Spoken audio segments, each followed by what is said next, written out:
네, 114회 북토팡 오늘 카피라이팅 표현법에 대한 거를 가지고 여러분들 같이 발제를 제가 하도록 하겠습니다.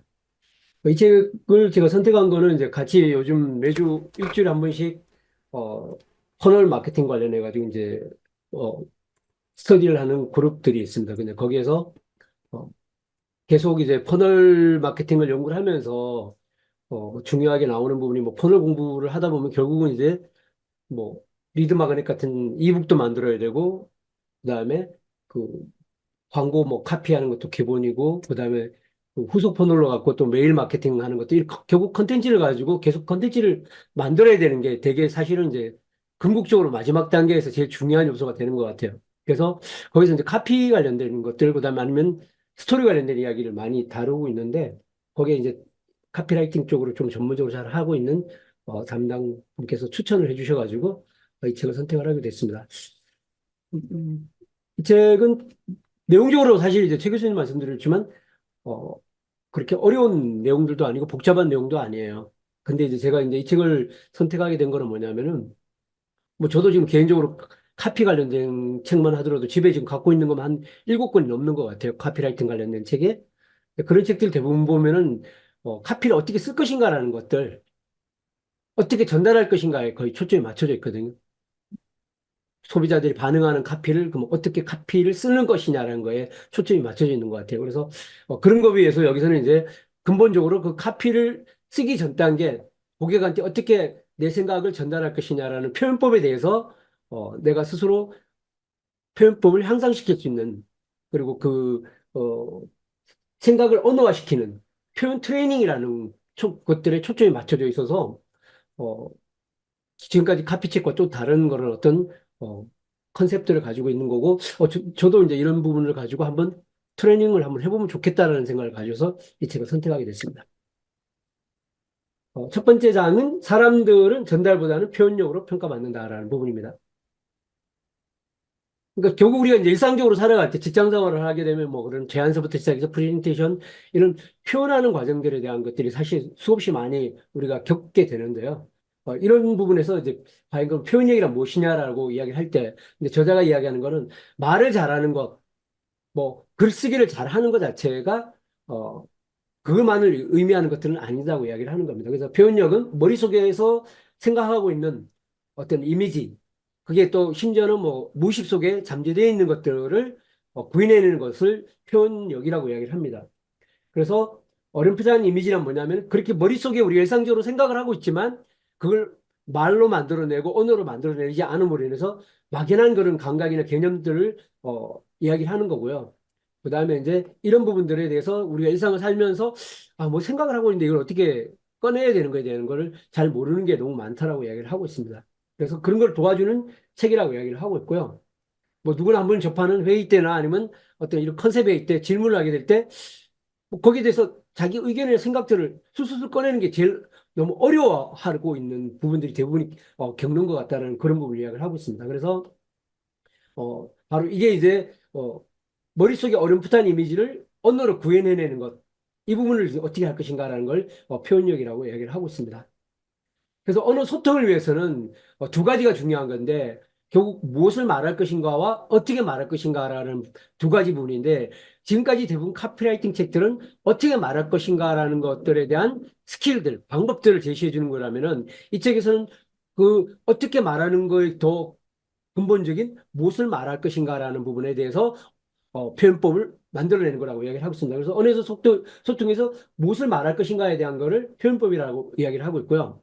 우리가 보통 이제 카피를 뭐 만들어서 다른 사람한테 보여주는 걸 표현한다고 이야기하지만 그 부분에서 약간 혼란을 가질 수 있으니까 용어적인 부분을 여기서 정확히 전달하면 우리가 일반적으로 표현법이라고 생각하는 것은 여기는 뭐냐면 전달법이라고 이야기를 하고 있고요. 생각을 끄집어내는 것들, 무엇을 말할 것인가라는 부분을 어, 무의식이나 잠재된 생각들을 끄집어내는 걸 표현법이라고 이야기를 하고 있습니다. 그래서 여기서 표현법이라는 말은 그런 의미로 쓰인다는 걸 여러분들이 좀 이해를 하시고 출발하면 좋을 것 같습니다. 그래서 이런 전달법으로 갖고 다양하게 말을 할 수도 있지만 결국 핵심적으로 이 전달법에서는 핵심 메시지가 바뀌지 않는다는 거죠. 그 핵심적 메시지가 약간의 어떤 미사일구나 표현하는 방식만 달라지지 본질적인 메시지가 바뀌지 않는데 그 본질적인 메시지를 만들어낸 것을 결국 무엇을 말할 것인가라는 걸 만들어내는 것 자체가 더 중요하다고 이야기를 하고 있습니다. 그래서 여기도 이야기지만 전달법을 아무리 배워도 표현력은 향상되지 않는다라는 부분을 이야기를 하고 있고요. 또 결국은 왜냐하면 그렇게 사람들에게 설득력이 있는 그리고 사람들에게 공감을 일으켜내거나 아니면 뭐 마음을 움직이게 하는 이런 설득력 있는 제시가 왜 그렇게 어려울까? 이런 부분이 대부분 문제가 뭐냐면 자기가 생각하고 있는 것을 정리하고 표현하지 못하는 것으로서부터 인한다라고 생각을 하고 있습니다.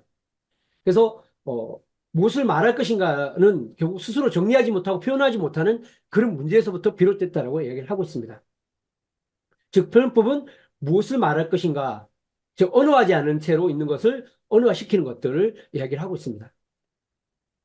그래서 무엇을 말할 것인가 부분들과 어떻게 말할 것인가라는 부분을 가지고 결국은 1단계가 먼저 이루어지는 것들, 무엇을 말할 것인가 표현법이 정리되고 그다음에 2단계 어떻게 말할 것인가라는 전달법들이 향상될 수 있는데 1단계 부분들이 발굴되거나 아니면 좀 익숙해지지 않으면은 2단계 부분에 활성화되는 부분에 어려움을 겪는다라고 이야기를 하고 있습니다. 그래서 일반적으로 이제 카피라이트 이분 아까 뭐 최 교수님이 잠깐 설명드렸지만 이분 같은 경우는 이제 처음에 자기는 글쓰기가 되게 힘들어하는 사람이고 자기 생각을 표현하는 것 자체가 되게 힘들어하는 사람이었지만 이런 자기가 익힌 이런 표현 방법을 통해서 그 생각을 끄집어내고 그걸 표현하는 방법을 훈련을 통해서 자기 같은 사람도 이런 카피라이트가 됐고 세계적인 카피라이트에서 수상을 하는 그런 사람이 될 수 있었다라는 부분을 이야기를 하고 있습니다. 그래서 결국은 일반적으로 카피라이트는 이렇게 어떻게 전달할 건가를 우리가 일반적으로 생각하는 거를 곱씹할 것 같지만 대부분의 많은 시간들에 투여하는 부분은 실질적으로 무엇을 말할 것인가라는 것에 훨씬 더 많은 시간을 쓰고 있다라고 저자는 이야기를 하고 있습니다.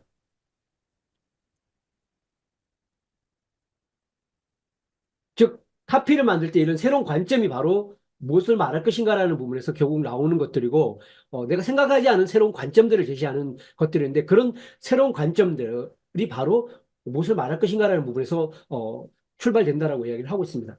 바로 이런 것이 독창적인 관점들이 광고에서나 아니면 이런 메시지에서 사람들의 마음을 움직인다라고 이야기를 하고 있는 겁니다. 즉, 어떻게 말할 것인가 단계에서는 이미 무엇을 말할 것인가라는 것 자체는 변하지 않기 때문에 메시지 자체는 본질적인 메시지는 바뀌지 않는다고 이야기를 하고 있습니다. 그래서 무엇을 말할 것인가라는 단계는 숙고의 과정이 꼭 필요하다고 생각하고요. 그리고 독자적인 생각을 구체적으로 언어로 만드는 과정들이 반드시 필요하다고 이야기를 하고 있습니다. 바로 이런 과정들을 훈련을 통해서 누구나 스킬업을 시킬 수 있다라고 저자는 이야기를 하고 있는 겁니다.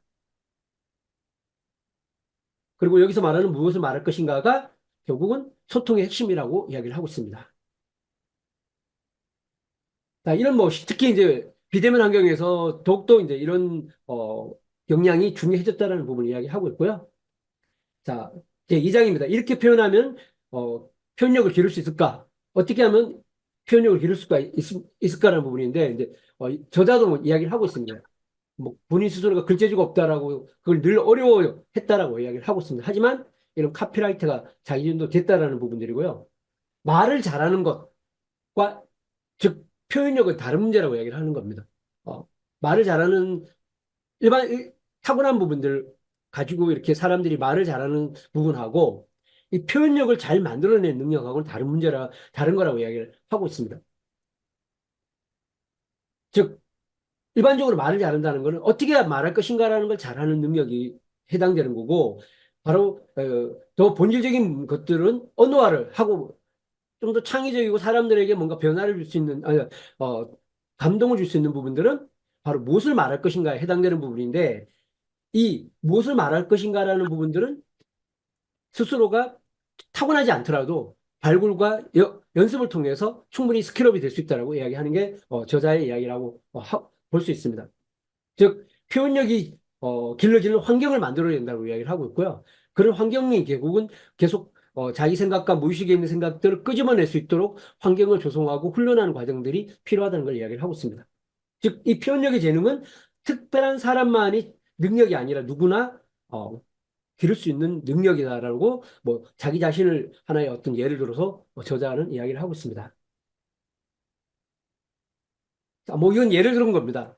예를 들어서 요즘 젊은 사람들이 왜 맥주를 마시지 않는다고 생각합니까? 라고 질문했을 때 여기는 두 가지 케이스가 있을 수 있는데 평소 맥주를 마시는 사람도 있고 마시지 않는 사람도 있는데 어, 그렇더라도 누구나 자신만의 느낌이 있을 텐데 우리가 이런 질문을 누구한테 들었으면은 뭔가 미팅을 할 때 왜 요즘 사람들이 맥주를 마시지 않는다고 생각하시나요? 라고 질문했을 때 우리는 뭔가 그거를 이야기하려고 그러는데 되게 어려움을 겪는다라는 거죠. 즉, 맥주를 마시는 사람이면은 맥주를 마실 때 느낌이나 맥주가 어떤 때 맥주가 생각났는지 첫 번째 목 넘김을 할 때가 어떤 느낌인지 이런 것들이 평상시에 생각을 하고 분명히 다 경험을 하고 있었는데도 그 경험을 끄집어내는 것 자체에 대해를 해본 경험이 없기 때문에 일상적으로 자기가 경험을 한 것인데도 그것을 자신만의 느낌으로 표현하기 어려워한다는 거죠. 맥주를 마시지 않는 사람이더라도 내가 맥주가 끌리지 않는 이유라든가 뭐 어떤 이유가 있어서 맥주를 마시지 않았다든가 마시지 않는 경우에 다양한 생각과 경험과 느낌을 가지고 있는데 이런 질문을 할 때 그런 자기의 생각을 어, 말로 꺼내는 것 자체가 대부분 어려워하는 것들이 바로 이런 표현 방법에 대해서 훈련이 되어 있지 않기 때문이라고 이야기를 하고 있습니다. 그래서 여기서 이제 적절하게 그렇게 이야기를 하고 있는데 계속 반복되는 이야기가 뭐냐면 생각의 해상도라고 이야기하는데 전 지금 공감이 많이 되더라고요. 그러니까 결국은 무의식과 그냥 의식하지 않음으로 인해서 그냥 흘려보냈던 것들을 자꾸 말로 꺼내고 표현함으로 인해서 그게 점점점 구체화되는 과정들을 여기서는 해상도라고 표현을 하는데 처음에는 낮은 해상도였지만 이런 훈련의 과정을 점점 거치면은 점점점 높은 해상도로 바뀐다라는 그런 관점으로 저자가 이야기를 하고 있습니다. 그래서 일상적으로 아까 봤던 맥주의 케이스를 이야기했지만 일상적으로 우리가 늘 느끼고 있고 접하고 있는 거지만 무의식적인 깨달음이나 불편함, 의문들을 대부분 알아차지 못한다는 것에부터 문제가 있다고 보는 겁니다. 그리고 이런 것들을 생각을 인식하고 언어할 수 있는 사람과 언어하지 못하는 사람의 차이가 존재한다는 것들이고요. 바로 이제 우리는 무언가 느끼고 있다라는 것. 우리가 의식하지 않고 있지만 무의식 상태에서 우리는 많은 상황들을 이미 경험하고 있고 깨닫고 있고 있다는 이 사실을 깨닫는 게 되게 중요하다는 거죠. 이미 나는 꺼내지 않았지만 내 내재된 속에서는 그런 많은 무의식 속에서 내재된 것들이 존재하고 있다는 걸 인지하는 것 자체가 되게 중요하다라고 얘기를 하고 있습니다. 그걸 이 인지하는 것들부터가 바로 이런 언어화할 수 있는 부분에 되게 중요한 출발점이라고 이야기할 수 있습니다. 자, 단지 자신이 뚜렷하게 표현하지 않았기 때문일 뿐이지 전혀 갖고 있지 않는 것들은 아니다라고 이야기를 하고 있고요. 예, 결국은 언어로 표현하지 않으면 자신이 어떻게 느끼고 있는지조차도 알기가 어렵다고 이야기를 하고 있습니다. 그래서 생각의 99%는 무의식으로 밀려난다라고 이야기를. 사실 요즘 이제 뭐 행동 경제학 이런 쪽에서 대부분이 나오는 부분들이 사람들이 뭔가를 의사를 결정하고 행동할 때 어떤 의식이라는 것, 그다음에 이성이라는 것, 그죠? 이런 것들이 실질적으로 작동하는 경우는 되게 적다고 이야기를 하고 있지 않습니까? 그와 마찬가지로 생각의 99%는 무의식으로 밀려난다는 걸로 이야기를 하고 있습니다. 그래서 자신이 무엇을 느꼈는지 깨닫지 못하고 있고 또 아무 생각도 나지 않는다고 여길 수밖에 없다라고 이야기를 하고 있는 겁니다. 그 머릿속에 있는 이 어렴풋한 이미지 상태라는 걸 깨닫고 누군가에게 전달할 수 있는 상태로 희원하는 일. 즉 언어화하는 것 그게 바로 표현력이라고 이야기를 하고 있습니다. 즉 누구나 다 잠재되어 있는 거지만 그걸 언어화하고 표현화시키는 능력을 개발하고 그렇게 능력이 최적화됐느냐 안 됐느냐가 바로 이 표현력을 저하는 요소들이고 누구나 그런 기본적인 요소들은 이미 자기 자신에게 내재된 것에 잠재적으로 가지고 있다는 것을 인지하는 것 그걸로부터 바로 이 훈련의 출발점이 될 수 있다라고 이야기를 하고 있습니다. 자, 뭐 카피를 직접 카피라이팅을 같이면 카피라이팅을 작성하는 방법이라는 거를 그런 광고에서는 전혀 가르쳐 주지 않는다고 이야기를 하고 있습니다. 그래서 결국은 뭐냐? 써보라는 거. 즉, 스스로가 자꾸 써보는 것들로부터 출발하라고 이야기하는 것들이고 결국은 써보는 것 자체가 언어와의 연습의 핵심적인 훈련으로 현장에서도 그런 일이 일어나고 있다고 이야기합니다. 그래서 메모가 무의식의 속 생각을 언어로 표현해 준다는 건데 이걸 이제 6가지 단계를 통해서 하나씩 설명을 해주고 있습니다. 그걸 간략하게 살펴보겠습니다. 자, 생각이 대부분 머릿속에서 말로 표현되어 있지 않다라고 이야기를 하고 있는 겁니다. 대부분 어렴풋한 이미지 상태로 무의식 속에 존재하고 있다는 것들이고요. 즉, 이걸 언어화해서 누군가에 전달할 수 없다는 거죠. 그 무의식 속에 존재하고 있기 때문에. 두 번째는 머릿속에서 말로 표현된 내용을 일단 써본다는 것들이 중요하다는 겁니다. 그러니까 우리가 잠재적으로 내재되어 있거나 무의식 속에 내재되어 있는 걸 말로 만들어내고 그 말을 글로 써보는 것 자체가 중요한 거라고 생각합니다. 그래서 머릿속으로만 수용하기 어렵기 때문에 메모를 하면서 그거를 자신의 생각으로 다시 마주할 수 있다라고 이야기를 하고 있고요. 세 번째는 메모가 기폭제가 되어 무의식에서 또 다른 말로 표현된다라고 이야기를 하고 있습니다. 즉 지금까지 무의식으로 느끼고 있던 것을 언어로 표현하게 되는 하나의 어떤 기폭제가 메모라는 수단을 통해서 이루어질 수 있다라고 이야기하고요. 그 무의식적인 생각을 표현하게 되는 발단이 된다라고 이야기를 하고 있습니다. 네 번째는 말로 표현한 무의식 속의 생각이 생각을 추가로 쓴다라고 이야기를 하고 있습니다. 자, 그래서 이런 과정을 거치면 더 깊어진 생각들을 반복해서 쓰게 되면 더 해상도가 높은 방식으로 자기 생각들을 꺼낼 수 있고 또 객관화할 수 있다고 이야기를 하고 있습니다. 자, 그다음에 추가적으로 작성한 말이 기폭제가 된다라고 이야기하고 여섯 번째가 생각이 말의 상태로 대략 저장된다라고 이야기를 하고 있습니다. 자, 이런 상태들이 이제 어느 정도 저장이 되면은 어떤 누군가의 갑작스러운 질문을 하더라도 그런 어떤 생각들이 바로 이야기를 자기 생각들을 끄집어내서 이야기를 할 수 있는 상황이 된다고 이야기를 합니다. 그래서 이런 깊은 부분에 자기 생각이 담겨지는 과정들 또 이렇게 메모를 하면서 이런 말로 표현이 되지 않았던 것들이 언어화되는 과정들이 내부적으로 쌓이는 과정들이 필요하다고 이야기를 합니다. 자, 이런 과정을 통해서 구체적인 언어를 표현할 수 있다 얘기하고요. 그런 거를 하는 데 있어서 이 메모는 매우 효과적인 어떤 훈련 방법이라고 이야기를 하고 있습니다. 자, 일단 써보는 행위는 무의식적으로 느꼈던 것들을 그렇게 느낀 이유를 표현하기 위한 지름길이라고 이야기를 하고 있고요.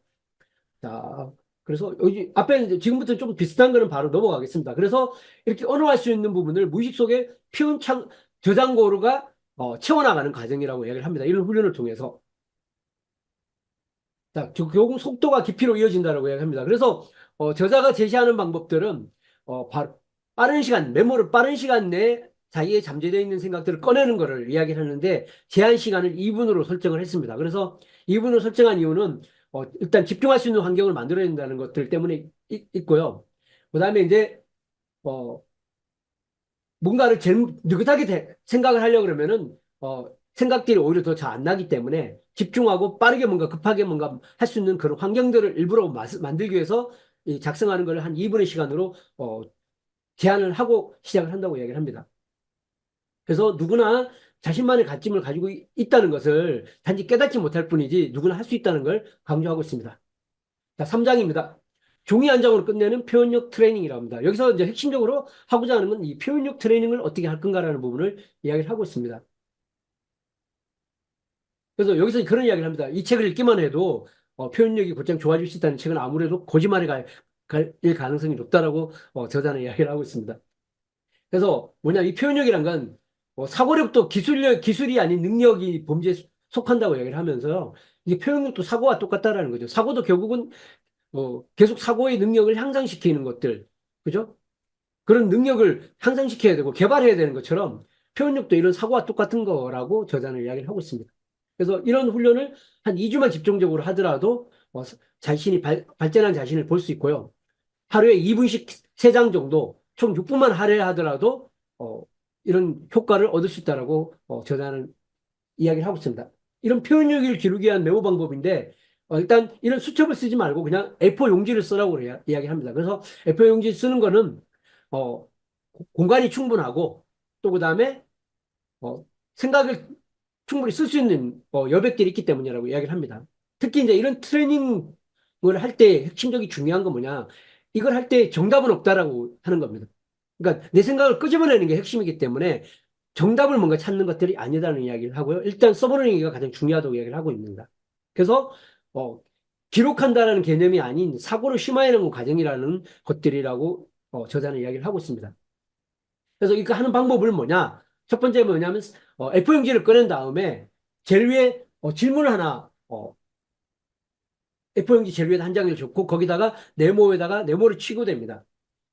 그렇게 한 다음에 그 질문에 대해서 내 무의식적인 생각과 의견들을 밖으로 꺼내는 걸 하는 겁니다. 자, 그래서 매일 용지 제일 위에 적고 네모 칸을 한 다음에 예를 들어서 뭐 질문이 좋은 상사에게 필요한 자질은 무엇인가라고 질문을 했다라고 만약에 상정을 했을 때 이렇게 네모를 치고 두 가지로 이제 나누는 겁니다. 하나는 어떻게 생각하는가, 어떻게 느끼는가라는 이런 사고에 대한 거를 내용을 첫 번째 쓰는 거고요. 그다음에 아래쪽은 왜 그렇게 생각하는가, 왜 그렇게 느끼는가를 쓰는 부분입니다. 그래서 생각하는 것과 그 이유를 쓰는 걸로 작성을 합니다. 그래서 첫째 생각을 하는 것을 먼저 쓰고 그다음에 거기에 대한 왜 그렇게 생각을 하는지에 대한 이유를 같이 쓰는 것들이고 이렇게 구체적으로 자기 생각과 또 그렇게 생각한 이유까지 씀으로 인해서 자기 생각에 대한 근거까지를 표현하는 것들에 대한 거를 스킬을 쌓아가기 위한 것이라고 보시면 될 것 같습니다.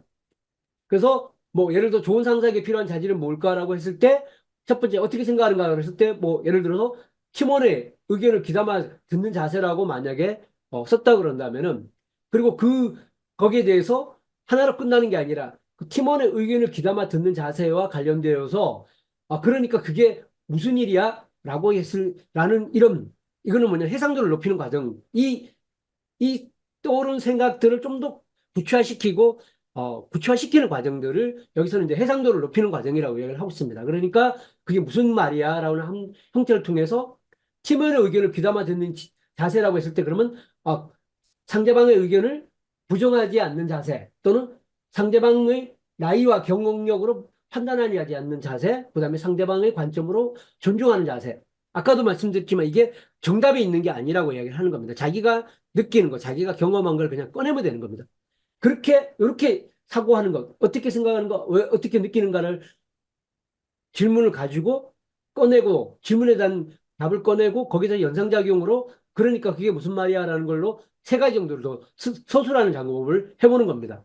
즉 무한 생각을 밖으로 표현해보는 실천이 이게 목적이 있다고 생각을 하시면 될 것 같아요. 즉 우리가 표현하지 않은 수많은 생각들을 가지고 있다는 것조차도 깨닫지도 못하지만 그런 게 우리에 내재되어 있다는 것들이고 생각을 꺼내는 연습을 하는 것들 자체가 이 훈련의 핵심적 목표라고 생각을 하시면 될 것 같습니다. 즉 정답이나 오답이 없고 일단 써봄으로써 표현되는 생각과 의견들을 내면에 조용히 잠들어 있던 당신의 보물들을 꺼내는 거라는 것들이 목적이라고 보시면 될 것 같아요. 자, 그다음에 연상작용을 통해서 뭐 상대방은 그다음에 재차 제 자신에게 질문을 던지는 겁니다. 그러니까 그게 무슨 말이야 하는 것을 갖고 하는 겁니다. 그래서 더 생각을 더 구체화시키는 과정들을 하는 거라고 보시면 될 것 같습니다. 그래서 이런 연상작용을 통해서 질문에 대한 해상도를 좀 더 높이는 연습들, 그런 것들을 그다음에 표현하는 것들이 목적이라고 이야기를 하고 있습니다. 그다음에 두 번째 이유입니다. 두 번째 이유, 즉 왜 그렇게 생각하는지, 왜 그렇게 느끼는지에 대한 부분의 목적은 뭐냐면 사고를 더 심화시키는 표현 단계로 들어가기 위한 거라고 이야기를 하고 있습니다. 그래서 명확하게 표현하지 못했던 생각이 구체적인 언어로 표현되는 과정이라고 볼 수 있고요.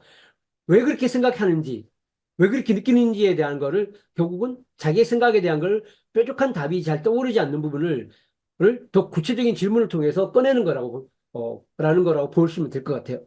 그래서 마지막 질문에 대한 동그라미를 치고 거기에 대해서 왜 그렇게 생각하는지, 왜 그렇게 느끼는지에 대한 거를 똑같이 하나를 먼저 답을 달고, 그 다음에 거기 연상자극으로, 그러니까 그게 무슨 뜻인데라고 해서 또 더 세분화시키는 과정들. 이런 과정을 통해서 칸을 채워나가는 과정이 바로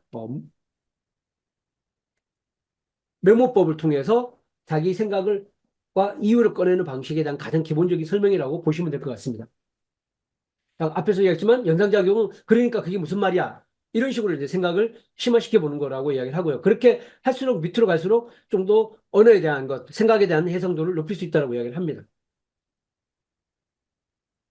자, 제한 시간 한 장당 2분으로 하고 하루 3장 정도로 이야기를 하고 있고요. 어, 그다음에 쓰면서 생각하는 것이 생각해도 된다는 겁니다. 정답이 있는 게 아니기 때문에 내 모호한 이미지, 내 모호한 생각들을 그냥 끄집어내는데 집중하는 것 자체가 필요하다고 이야기를 합니다. 그래서 이런 급박하게 진행되는 게 오히려 그 집중도를 높여줄 수도 있는 방법이라고 이야기를 하고 있습니다. 그래서 무의식을 끄집어내는 거기 때문에 좀 더 집중할 수 있고 그다음에 2분씩 해봐야 하루에 6분 정도밖에 소요되지 않기 때문에 내가 많은 시간과 노력을 들이지 않더라도 시작할 수 있는 그런 시작할 수 있는 환경들을 만드는 거라고 저자는 이야기를 하고 있습니다. 즉 메모는 이거는 기록하는 용이 아니라는 겁니다. 그 작성하는 기 때문에 끝나고 얼마든지 버려도 상관없는 거라고 이야기를 하고 있습니다. 그래서 짜투리 시간 이용하는 게 좋고요. 그다음에 이제 뭐 준비할 게 별로 없다는 겁니다. A4하고 볼펜 하나 내가 즐기 쓰는 연필이나 볼펜이나 필기도구만 하나 있으면 가능한 거라고 이야기를 하고 있고요. 그다음에 이런 주제를 꺼낼 때는 평소 관심 있는 주제부터 시작해 보는 게 필요하다고 이야기를 하고 있습니다. 그리고 이거 연습을 여러 번 될 때는 이제 말의 해상도를 높이기 위해서 같이 했던 질문들을 또 다시 한번 해보는 것들. 그러면 처음에 했던 거와 똑같은 질문에도 훨씬 더 다른 깊이 있는 방식으로 이루어진다는 겁니다. 그래서 뭐 저자는 그걸 100m 달리기 훈련을 할 때 똑같은 100m를 계속 반복해서 달리면서 스킬업을 되는 거와 똑같은 어떤 예를 들고 있습니다. 그래서 최소한 5회 정도의 파고들기 반복을 하나의 어떤 주제에 대해서 다섯 번 정도는 같은 주제로 한번 해보는 것들, 이런 거를 제안을 하고 있습니다. 그리고 같은 질문도 다른 각도로 답변하기 부분들을 제안을 하고 있습니다. 그다음 또 하나는 뭐냐면은 앞에 첫 번째 의견을 생각했을 때, 와, 나는 이렇게 생각하지 않지만 완전 뒤집어서 반대되는 사람의 어떤 의견을 가지고 이야기를 해본다는 겁니다. 그래서 자신이 평소 가지고 있던 생각과 일부러 반대되는 의견도 한번 적어본다는 겁니다. 이런 노력들은 생각지 못한 측면들에 대한 사실을 알게 되고 사람들의 어떤 생각의 다양성들, 그 다양성을 유연하게 말할 수 있는 그런 환경들이나 훈련들을 표현하는 법을 꺼내기 위한 하나의 훈련이라고 이야기를 하고 있습니다. 자, 메모가 주는 이점들은 메모란 건 원래 메모해서 딴 사람한테 전달하기 위한 것들이 주요 목적이지만 이 트레이닝의 목적은 자신의 생각을 잘 표현하기 위한 걸 항상 잊지 말아야 된다는 거. 이 본질에 대한 걸 훈련을 하면서 잊으면 안 된다고 이야기를 하고 있습니다. 그래서 메모가 짧은 시간에 당신을 성장시키는 도구라는 고 저자는 확신하고 있습니다. 자, 즉 회의 중간에도 이런 메모를 하는 거는 회의를 참석해서 하기 위한 사람들 위한 것이라는 것들, 그리고 바로 메모 안에서 내가 깨달음을 주는 도구로서 정말 중요한 도구라고 저자는 메모의 필요성을 이야기를 합니다. 그러면서 뭐 이런 광고 카피 관련된 에서 나오는 이런 것들도 메모를 통해서 활용을 하면은 많은 도움이 된다라고 추가적으로 이야기를 하고 있습니다. 다음 4장입니다. 12가지 상황별 표현입니다. 그러니까 아까 했던 부분을 12가지 상황을 가지고 이제 답하는 거를 하나의 예시를 들어줬습니다. 그래서 처음 훈련할 때는 이런 예시를 따라 한번 훈련해 보면은 좋을 것 같아요. 그래서 내용을 다 제가 저기 찍어서 다 포함을 시켰는데 제가 업로드할 때는 요 우측 건 빼먹고 좌측 것만 넣어놓을 겁니다. 우측 거는 여러분들이 책을 사보시고요. 그렇게 하시면 좋을 것 같고 한번 적어놓고 나중에 뭐 책을 차서 한번 고민을 해보시면 좋을 것 같아요. 그래서 제가 지금 강의 시간에는 여러분한테 예를 들기 위해서 지금 발제 시간에는 다 넣어놨지만 제가 업로드할 때는 우측에 있는 이미지는 다 빼고 넣을 겁니다. 자칫것만 놔두고 진행할 겁니다. 그래서 뭐 첫 번째는 이제 회의에 관한 거다. 왜 지금 우리 팀의 문제는 무엇일까라는 것들을 가지고 했을 때 사고, 그럼 어떻게 생각하는가, 어떻게 느끼는가라는 부분을 했을 때 우리 팀의 문제는 뭔가 각자의 의견을 솔직하게 이야기할 수 없는 분위기 같다. 라는 걸 하나를 꺼냈다는 겁니다. 그리고 여기에, 그러니까 그게 무슨 말이야? 라고 했을 때, 그게, 연차가 낮은 직원들이 말하기 쉬운 분위기를 만들어야 한다. 또, 선배들, 후배들의 장점을 좀 더 알고 이해해야 한다. 그리고 팀원끼리 서로 모르는 부분을 알 수 있는 기회가 필요하다. 이런 거에 대한 떻게 생각하는가에 대한 걸 꺼냈고요. 그다음에 마지막에는 팀원끼리 서로 모르는 부분을 어떻게 할까라는 부분을 그러면 왜 그렇게 생각해라고 하는 부분에 했던 거는 팀원들이 서로 모르는 부분을 알 수 있는 기회가 될까요라고 했을 때 몰랐던 부분을 알면 연차와 무관하게 존중하는 마음이 생기기 때문이다. 뭐 이런 이야기를 꺼냈고 또 이런 식으로 또 연상작용으로 작성을 한다는 겁니다.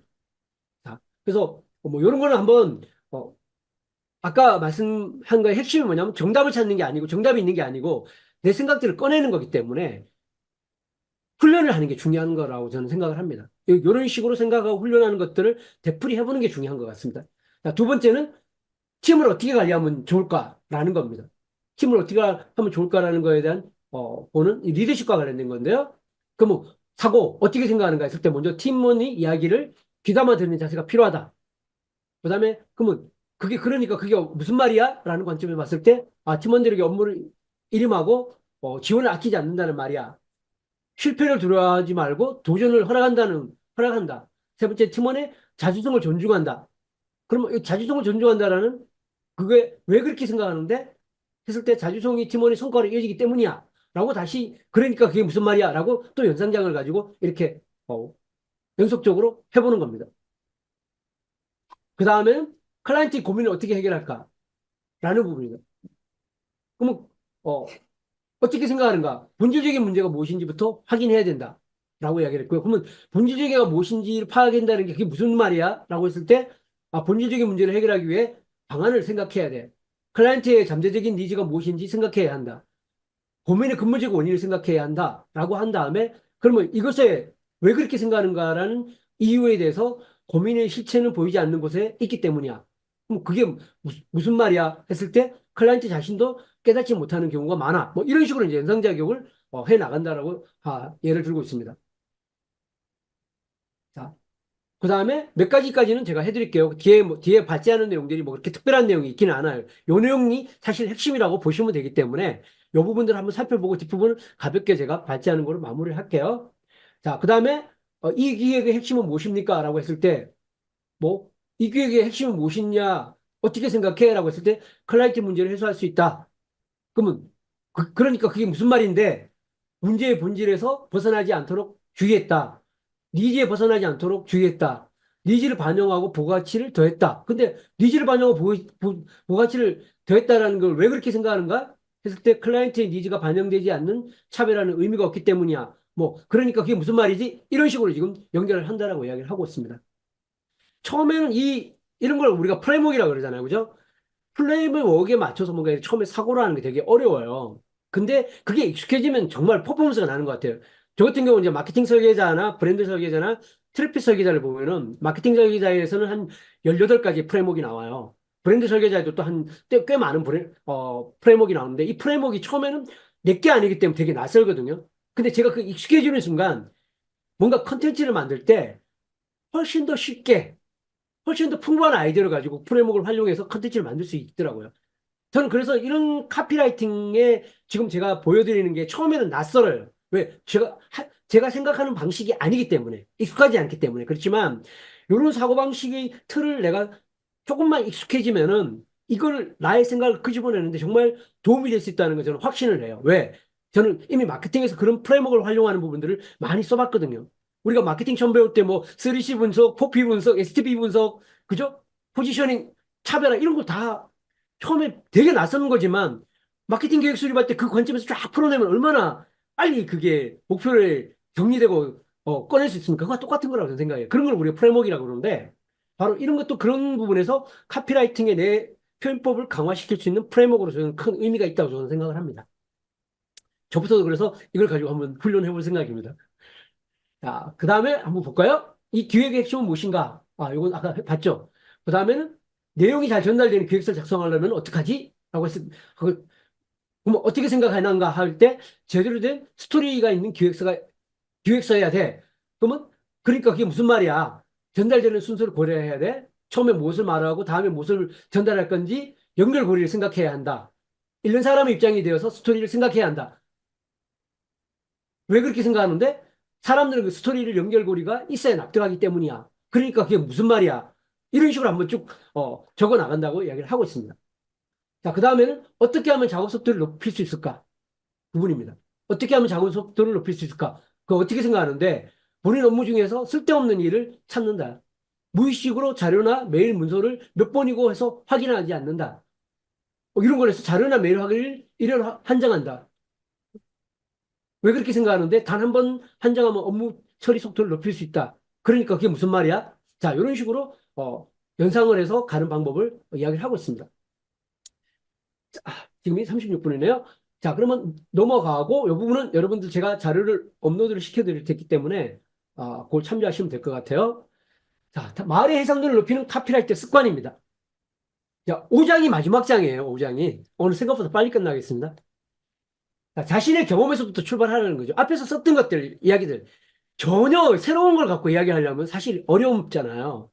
근데 우리는 의식하지 않고 또 내가 표현하지 않았지만 이미 수많은 경험들을 가지고 있다는 거죠. 그래서, 이런 습관과 말의 해상도를 높이는 사고 방법을 할 때 내가 경험한 것부터 출발하는 게 되게 중요하다고 이야기를 하고 있습니다. 그래서 이런, 어, 표현력 트레이닝 어떻게 보면 되게 자유롭다고 이야기를 하고요. 너무 자유롭기 때문에 뭔가 이렇게 내가 방향을 잡아가기 힘들다고 생각할 수도 있다라고 생각합니다. 예. 근데 아까도 얘기했지만 이거는 정답이 없는 거다라고 이야기를 하고 있습니다. 그래서 정답을 찾는 게 목적이 아니라 자꾸 내 생각을 꺼내는 것들을, 연상하는 걸 꺼내는 것들을, 언어화시키는 것들을, 어, 이- 훈련화시키는 것. 그죠? 스킬업을 시키는 것들 자체가 핵심이라고 보시면 될 것 같아요. 그래서 내용이 내가 한 내용이 너무 빈약한 것 같고 의미 없어 보이는 것 같고 뭔가 내가 이게 뭔가 나한테 도움이 될까 이런 불안함들을 가질 수 있다라고 하잖아요. 그죠? 그러면 이럴 때 좋은 방법은 여러분 챗GPT를 쓰시면 됩니다. 딱딱 꺼낸 다음에 내가 쓰고 또 챗GPT한테 물어서 챗GPT를 가지고 참조하면서 쓰시면 돼요. 야, 그러면서 내 생각을 더 거기 덧붙여서 꺼내면 됩니다. 이런 프레임워크가 좋은 거 뭐냐면 프레임을 갖고 꺼낸 다음에 기본적인 꺼낸 다음에 챗GPT한테 이야기를 시키면 돼요. 그러면서 자기 생각을 자꾸 끄집어내면 돼요. 이거 방향을 못 잡을 땐 그렇게 활용하라는 겁니다. 자, 그래서 내용이 빈약하다, 의미가 없는 것 같다 이럴 때는 얼마든지 챗GPT한테 내 설명을 하고 난 다음에 그 내용을 뽑아내라면 쫙쫙 뽑아줄 거란 말이에요. 그죠? 근데 거기서 내 경험을 붙여서 꺼내면 되겠죠. 그죠? 그렇게라도 방향을 잡아가면 도움이 될 것 같아요. 자, 그래서 가능한 자신의 경험에서 출발하는 게 좋다라고 이야기를 하고 있습니다. 그래서 어, 바로 어, 질문에 알맞는 자신의 경험을 떠올려 보는 게 중요하다고 이야기를 하고 있고요. 우리는 왜냐하면 이미 많은 수많은 경험이 우리 자신에게 내재되어 있다라고 하는 것들이고요. 내 안에 잠들어 있는 이런 어렴풋한 이미지를 언어로 표현하는 거 그게 중요하다고 이야기를 합니다. 그래서 자신의 경험을 떠올리는 데서부터 시작하면 좋다라고 이야기를 합니다. 자, 경험이란 무엇인가? 경험이란 말을 얼마나 이해하고 있는가 하냐, 이해하는가 하는가에 대한 표현력을 높이는데 되게 중요한 거라고 저자는 이야기를 합니다. 경험이란 결국은 사건과 느낀 점이란 걸 가지고 있는데 우리가 일반적으로 경험을 이야기한다면 이 사건만 갖고 기획을 한다는 겁니다. 그 사건을 통해서 느꼈던 감정, 그죠? 드는 생각 이런 걸 이야기하는 게 아니라 그 사건을 나열하는 쪽에서 끝난다는 거죠. 자, 그래서 사건이라는 느낀 점이란 자, 사건과 느낀 점을 구분하는 게 되게 중요하다고 얘기를 하고 있습니다. 사건이란 과거에 겪은 사실이나 일 자체를 말하는 거지만 느낀 점이란 이 과거의 체험이나 사실을 통해서 자신이 느낀 것을 가리킨다는 겁니다. 그래서 이 경험은 사건뿐만 아니라 느낀 점을 꺼내는 것 자체가 더 중요한 훈련이라고 이 느낀 점을 꺼내는 게 표현력이 되게 중요한 거라고 이야기를 하고 있습니다.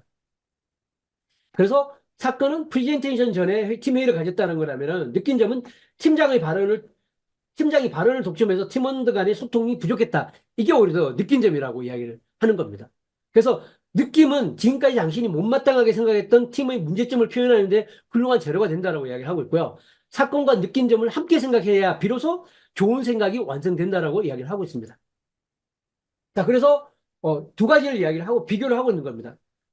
A 같은 경우는 사건만 적은 케이스고요. B 같은 경우는 경험에서 일어난 느낀 점을 떠올렸던 점인데 두 가지가 어떻게 달라지는지 예를 든 겁니다. 지금 팀의 문제가 뭡니까라고 할 때 어떻게 생각하냐 그러니까 지금 팀에서 분위기가 처져 있다. 그다음에 회의장에서 팀장이 이야기만 한다. 이거는 사실만 즉 꺼낸 거죠. 그죠? 팀원들이 별로 이야기를 하지 않는다. 특히 재택근무 중인 팀원들이 전혀 얘기하지 않는다.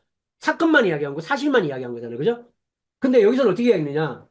자, 팀원의 문제가 무엇인가 할 때 어떻게 생각하는가라고 할 때 솔직하게 의견을 말할 수 있는 분위기가 중요하다. 같은 팀원들이 편하게 발언할 수 있는 분위기가 중요한 것 같다. 이건 느낌인 거잖아요. 그죠? 팀원들이 모두 모이는 자리가 필요한 것 같다. 이것도 이렇기 때문에 자기가 뭔가 느꼈던 거잖아요. 그죠? 업무 이야기가 아니라 잡담을 나누는 시간도 늘려야 한다라는 느낌을 가졌다. 다 뭐냐면 느낌을 표현한 거잖아요. 똑같은 어떤 건데도 두 가지를 다르게 표현할 수 있다는 거죠. 그래서 이렇게 느낌을 꺼내는 방식으로 훈련하는 게 중요하다고 이야기를 하고 있습니다. 그래서 감정에 초점을 맞추는 게 중요하다고 이야기를 하고 있습니다. 사건뿐만 아니라 느낀 점이 떠오르는 습관을 들이면 당신이 생각은 훨씬 구체적이 되고 독특한 표현이 된다라고 이야기를 하고 있습니다. 자, 무엇을 단서로 느낀 점을 떠올리면 될까 할 때 그 느낀 점에 이런 우리 내재되어 있는 다양한 감정의 키워드들이 존재하고 있다는 겁니다. 우리 내부적으로 어떤 경험했던 거 안에는 그런 키워드를 꺼내면은 바로 이런 것들을 느낌들과 감정을 꺼내는데 훨씬 더 도움이 된다라고 이야기를 하고 있습니다. 자, SNS를 활용한 표현법 업그레이드 하기입니다. SNS도 자기 감정을 드러내기 위해서 되게 좋은 수단이라고 이야기를 하고 있습니다. 즉, SNS가 경험을 공유한다는 것은 사건과 그걸 통해서 느낀 점을 동시에 공유하는 것을 의미합니다. 저 같은 경우는 사실은 페이북을 포스팅을 할 때 대부분 뭐냐면 느낀 점을 중심으로 이야기를 하고 있거든요.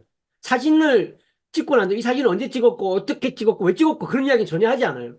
그 사진을 찍었을 때 제 마음의 상태, 마음의 느낌, 마음의 감정을 표현하거든요. 근데 그게 제가 글쓰기에 상당히 도움이 되거든요. 사실 내 마음을 꺼내는 것들, 내 감정을 꺼내는 게 상당히 도움이 되는 것 같아요. 그래서 저는 이 이 저자의 말이 SNS에 어떤 통해서 이런 느낌을 꺼내는 훈련들 도움이 된다고 생각하는 거 전적으로 공감을 합니다. 그래서 지금까지 표현을 기르기 위해서 자신의 경험을 써보는 행위에 초점을 맞춰서 이야기를 해왔다는 겁니다. 자, 이제는 내면의 생각을 제대로 전달하기 위해서 표현을 그 목적을 위한 수단이다라는 것들이고 이런 표현력을 기르는 것 자체의 목적이라는 걸 다시 한번 강조를 하고 있습니다. 자, 그래서 경험, 그죠? 경험은 사건, 느낌점. 아까 이야기했던 거죠. 일어난 사건을 떠올린다. 그 다음에 느낀점을 메모한다. 그 다음 스텝 3은 뭐다? 느낀점을 설득력 있는 언어로 표현한다. 이제 요거를 경험을 전달하는 표현으로 만드는 과정이 3단계 스텝이라고 이야기를 하고 있습니다. 그래서 1단계, 2단계 스텝은 우리가 앞에서 쭉 봤던 그런 11가지가 나왔던 걸 통해서 표현력을 트레이닝하는 훈련입니다. 그래서 그 다음에 세 번째는 뭐냐? 세 번째 스텝은 뭐냐면 이렇게 머릿속으로 정리된 생각과 의견을 어떻게 상대에게 전달하느냐? 아까는 어떻게 표현하는 데 초점했던 이제는 그걸 전달하는 것들에 대한 거를 훈련하는 것에 대한 거를 이야기를 하고 있습니다. 즉 어떻게 상대방에게 말로 표현할 것인가라는 부분을 이야기를 하고 있는 겁니다. 그래서 전달법에는 소질이 없다고 해서 너무 걱정할 필요는 없다라고 이야기를 하고 있습니다.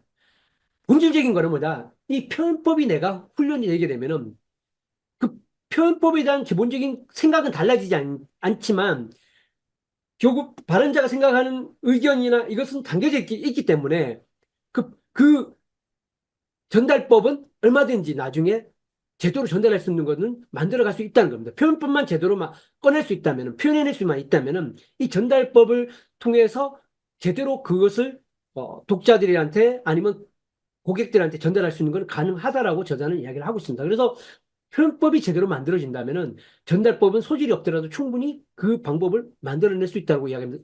이 말은 저는 지금 너무 좋은 방법은 뭐냐면 챗GPT한테 시키면 될 것 같아요. 내가 표현법을 만들어낸 다음에 그 표현법을 가지고 전달법을 챗GPT야 나 이런 걸 표현하고 싶어 이런 거 전달하고 싶어 이런 페르소나한테 전달하고 싶어 너 여기 카피 몇 개만 써줘 하면 얘가 거기에 걸맞게 써줄 거예요. 바로 그런 방법을 활용할 수 있다고 저는 생각을 하는 겁니다. 자, 사장에서 말한 회의편과 살펴보는 스텝 3에서 내용하는 어, 연습해온 내용과 연결될 수 있음을 알 수 있다라고 이야기를 하고 있고요. 즉 자신의 경험을 떠올리면서 일어난 사건과 느낀점을 확실하게 구분하고 느낀점을 제대로 구체적으로 표현하는 것들에 대한 것이 중요하다고 이야기를 하고 있는 겁니다. 즉 메모를 보면서 사건을 통해서 느낀 점을 제대로 표현됐는지에 대한 것을 체크한다고 합니다. 그래서 정리한 생각과 의견을 그룹한다, 가능한 짧고 간단하게 표현한다라고 이야기를 하고 있습니다. 그래서 뭐 여기서 이제 이렇게 해서 예를 들어서 뭐 사고 어떻게 생각했는가, 어떻게 했는가라는 거 요걸 가지고 이제 정리하는 과정들이 그 다음 단계 이런 정리한 것을 그룹화 시키는 겁니다. 여기서 이제 쭉쭉쭉 나열한 거를 서로 관련된 것끼리 그룹으로 묶는 작업을 하는 겁니다. 그래서 우리 팀은 문제가 무엇인가 했을 때 A, B 유사한 것들을 이렇게 묶어내는 것들을 하는 것들이고 이렇게 묶어내는 작업들을 하는 건 뭐냐면은 전달하는 것들을 표현하기 위해서 핵심적인 걸 뽑아내기 위해서 이런 정리 작업을 하는 겁니다. 그래서 A그룹은 팀원끼리 더 의견을 나눌 수 있도록 분위기를 조정하는 느낌. 두 번째 같은 경우는 재택근무가 늘어나는 요즘 상황과 관련해서 이렇게 해서 메모들을 서로 관련된 것끼리 묶는 작업, 그룹화하는 작업을 하는 겁니다. 그리고 두 번째 가능한 짧고 간단하게 표현한다는 겁니다. 자, 그래서 가능한 짧고 간단한 문장을 사용한다는 것이 가장 중요하다고 이야기를 하고 있습니다. 그래서 많은 말을 쏟아낸다고 전달되는 게 아니기 때문에 최대한 간단하게 표현하는 연습을 한다는 겁니다. 수식어나 불필요한 말들을 모두 잘라내고 최소한의 문장으로 만들어 보는 것들을 훈련한다는 겁니다. 그래서 문장을 다듬는 시간은 표현력의 트레이닝의 마지막 과정일 뿐이지 생각과 의견이 체계화되는 소중한 시간이라고 이야기를 하고 있습니다. 그래서 이렇게 그룹화를 시킨 거를 가장 단순한 방식으로 표현하는 방식이 바로 A 같은 경우는 모든 직원이 자유롭게 말할 수 있는 분위기를 만든다. B 같은 경우는 팀원 간의 잡담 시간을 만든다. 뭐 이런 식으로 이제 취소와 카피화 시키는 방식으로 점점점 단순화시킨다고 이야기를 하고 있습니다. 그래서 메모란 본래 자신을 위한 용도가 아니라 누군가에게 전달하기 위한 작성한 글이라고 이야기를 하고 있고요. 이런 것들이 새로운 아이디어를 끌어올리기에 좋은 기록으로 남는다고 하고 이야기하고 관점에서 이야기하면 질문 형태로 메모를 하기를 추천한다고 합니다. 이런 회의를 하고 하면서 계속 메모하는 것 자체가 결국 자기 생각 끄집기에 대한 훈련이 되는 과정이라고 이야기를 하고 있습니다. 그래서 평소에 이런 질문 형식의 메모를 남기는 습관을 가지게 되면 표현력, 트레이닝에 자연스럽게 이루어지므로 이 방법을 추천한다고 저자는 제안을 하고 있습니다. 자, 이제 두 장 남았습니다. 순전히 더 알고 싶다는 마음, 즉 어린아이들이 이제 말문을 트기 시작하면 세상의 모든 것이 궁금해서 질문을 하기 시작하지 않습니까? 즉, 이거는 뭐냐면 더 알고 싶다는 호기심에 대한 표현이라는 겁니다. 즉, 뭐냐면 우리가 결국은 카피를 쓴다고 할 때 이런 호기심이 되게 중요한 요소라는 겁니다. 일상적으로 보이는 것들. 즉, 호기심을 갖는 것들, 그 무의식 영역처럼 그냥 스쳐 지나가고 잊어버리는 게 아니라 이런 광고를 볼 때, 뭐를 볼 때 왜 그렇게 했는지, 왜라는 질문들을 하는 것 자체가 중요하다고 이야기를 하고 있습니다. 그래서 떤 생각을 하고 있는지, 어떻게 느끼는지에 대한 거를 계속적으로 점검하는 것 자체가 되게 중요한 포인트라고 합니다. 그래서 자신의 생각을 언어라는 형태로 머릿속에다 그런 것들 자체가 자신의 생각을 언어라는 형태로 저장하는 하나의 과정이라고 저자는 이야기를 하고 있습니다. 즉, 스스로에게 질문을 정하고 답을 메모하는 과정을 꾸준히 반복하는 자신의 생각을 표현하는 것들이 매우 효과적이라고 이야기를 하고 있습니다. 그래서 이런 익숙해지는 것들, 식상해지는 것들, 그죠? 이런 것들을 벗어나는 것들, 그리고 그 자꾸 생각에다가 생각의 언어를 담아내는 것들이 중요한 요소라고 이야기합니다. 그래서 평소에도 의식적으로 왜라는 질문을 던지는 것들이 바로 그런 습관을 만드는 것들, 그 다음에 그런 말의 해상도를 높이는 핵심적인 엔진이 될 수 있다라고 저자는 이야기를 하고 있습니다. 이상으로 발제를 마치도록 하겠습니다.